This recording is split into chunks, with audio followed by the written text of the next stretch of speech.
नमस्कार। आप में से बहुत कम लोग जानते होंगे कि इस समय वर्ल्ड में सबसे अधिकतर पाया जाने वाला कैंसर है ब्रेस्ट कैंसर। अगर हम इंडिया की ही बात देखें तो 1990s में ये कैंसर 4th रैंक पे था और आज ये सबसे अधिकतर पाया जाने वाला कैंसर है। इसलिए इस वीडियो में आज हम बात करेंगे सेल्फ ब्रेस्ट एग्जामिनेशन की। तो ये सेल्फ ब्रेस्ट एग्जामिनेशन क्या है? ये एक स्टेप बाय स्टेप टेक्निक है जिससे हम अपने खुद के ब्रेस्ट को एग्जामिन कर सकते हैं। और हमें इसे जानने की क्यों जरूरत है? रिसर्च से ये देखा गया है कि जो ladies regular self breast examination करती है वो अपने इन्फेक्शन, किसी भी प्रकार की गांठ या कैंसर का अर्ली डायग्नोसिस कर सकते हैं। मतलब हम ब्रेस्ट से रिलेटेड कोई भी प्रॉब्लम को उनके शुरू की स्टेज में ही पकड़ सकते हैं और इस वजह से ये देखा गया है कि उनके जो ट्रीटमेंट के रिजल्ट्स है वो काफी अच्छे होते हैं और उनका आउटकम ये काफी बाकी पेशेंट से बेहतर होता है।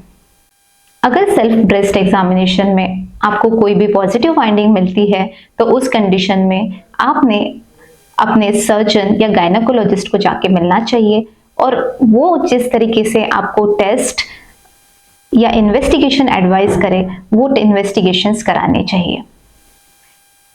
अब हम बात करेंगे सेल्फ ब्रेस्ट एग्जामिनेशन कैसे करते हैं और कब करनी चाहिए। सेल्फ ब्रेस्ट एग्जामिनेशन ये हमें हर महीने में एक बार करनी चाहिए और इस टेस्ट को करने के लिए हमें सिर्फ कुछ मिनटों का ही समय चाहिए होता है। जब आप सुबह सुबह तैयार हो रहे हो या आप शाम को कंफर्टेबली अपने घर में बैठे हैं, आप बेड पर अपने आराम कर रहे हैं या नहाते वक्त या शॉवर लेते वक्त भी आप ये सेल्फ ब्रेस्ट एग्जामिनेशन कर सकते हैं। अगर हम देखें कि ये हमें कौन से टाइम पे करना चाहिए तो जो लेडीज रिप्रोडक्टिव एज में हैं और जिनके पीरियड्स आते हैं उन लेडीज ने ये टेस्ट हर पीरियड्स के बाद एक फिक्स डे पे करना चाहिए, जैसे कि पीरियड्स खत्म होने के बाद 4th डे या 5th डे पे करना चाहिए। जिन लेडीज के पीरियड्स इरेगुलर होते हैं या जो पोस्ट मेनोपॉजल है, जिनके पीरियड्स बंद हो गए हैं, वो लेडीज ये टेस्ट महीने में कोई भी एक दिन कर सकते हैं, जो भी आपको कन्वीनियंट हो। अगर जैसे आप डिसाइड कर ले कि आपको महीने की 1 तारीख को ये टेस्ट करना है तो वही डे डिसाइड करके आपको हर महीने वही सेम डे पे आपको ये टेस्ट करना है। ये एक बहुत ही सिंपल टेस्ट है और इसके 3 मुख्य पार्ट है। पहला पार्ट है विजुअल एग्जामिनेशन, दूसरा पार्ट है खड़े होकर हाथों से चेकिंग करना और तीसरा पार्ट है बेड पर लेटे हुए हाथों से चेकिंग करना। जो फर्स्ट पार्ट है विजुअल एग्जामिनेशन वो मिरर के सामने किया जाता है। आप मिरर के सामने खड़े रहते हैं और अपने दोनों हाथों को अपने छाती के बाजू में रखते हैं और इस कंडीशन में आप अपने ब्रेस्ट को एग्जामिन करते हैं। जो दूसरी पोजीशन है उनको आपके दोनों हाथों को आप सिर के पीछे रखते हैं और उस पोजीशन में ब्रेस्ट का एग्जामिनेशन किया जाता है। तीसरे पार्ट में दोनों हाथ कमर पर रख के उनको फर्मली प्रेस किया जाता है और उस कंडीशन में ब्रेस्ट एग्जामिन किए जाते हैं। जब हम इस तीनों कंडीशन में ब्रेस्ट को एग्जामिन करते हैं तो हमें देखना होता है कि ब्रेस्ट की शेप में कोई चेंज तो नहीं है, कोई असिमेट्री नहीं है, स्किन में कोई पकरिंग या डिम्पलिंग तो नहीं दिख रही है, कोई डिस्चार्ज तो नहीं है। अगर ऐसी कोई भी एबनॉर्मल फाइंडिंग देखी गई तो हमें डॉक्टर से कंसल्ट करना होता है। जो टेस्ट का सेकंड पार्ट है इसमें हम खड़े रहकर हाथों से ब्रेस्ट को एग्जामिन करते हैं। अगर हमें राइट ब्रेस्ट एग्जामिन करना है तो हमें हमारा लेफ्ट हैंड यूज करना होता है और लेफ्ट ब्रेस्ट के लिए हमें अपोजिट यानी कि राइट हैंड यूज करना होता है। ये टेस्ट करने के लिए हम हमारे पैड ऑफ फिंगर्स को, मतलब हाथ के ये वाले हिस्से का उपयोग करते हैं और इस एरिया को यूज करके ब्रेस्ट को सर्कुलर मोशन में पूरे ब्रेस्ट को एग्जामिन किया जाता है, जिस वजह से पूरे ब्रेस्ट को के हर हिस्से को ठीक से एग्जामिन किया जाए। इसके बाद आर्मपिट या एक्सिला को भी चेक करना जरूरी होता है।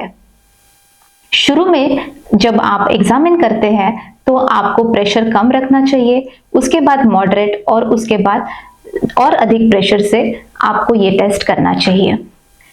जब आप ये पाल्पेशन करेंगे तो अगर आपको कोई लंप या गांठ या स्किन में चेंजेस या निपल से डिस्चार्ज दिखाई दे तो आपको अपने डॉक्टर से जरूर कंसल्ट करना चाहिए।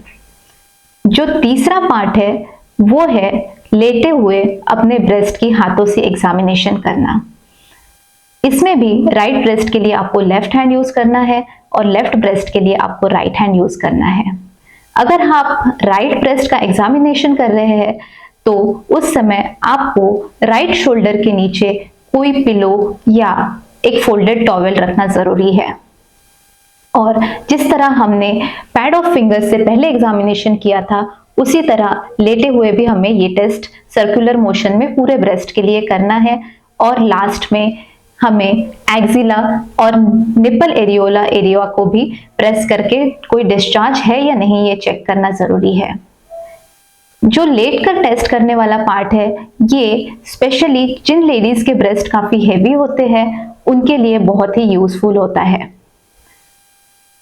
अगर इन तीनों पार्ट्स में कोई भी पार्ट में अगर आपको लगता है कि आपके ब्रेस्ट में कोई भी नया लम्प या गांठ या किसी प्रकार का डिस्चार्ज, स्किन में कोई चेंजेस या निपल एरियोला में कोई चेंजेस, रेडनेस, इस तरह की कोई भी एबनॉर्मलिटी हुई है तो आप अपने डॉक्टर से जरूर मिलें। मैं आप सब लेडीज को ये सजेस्ट करना चाहूंगी कि आप सब लोग अपने आप के लिए ये टेस्ट जल्द से जल्द करना शुरू करें। जिन लेडीज में ब्रेस्ट कैंसर की फैमिली हिस्ट्री है उन लेडीज ने तो ये टेस्ट करना बहुत ही जरूरी है। जल्द से जल्द ये टेस्ट करना सीखें और अपने आसपास की लेडीज को भी इस बारे में एजुकेट करिए। Thank you.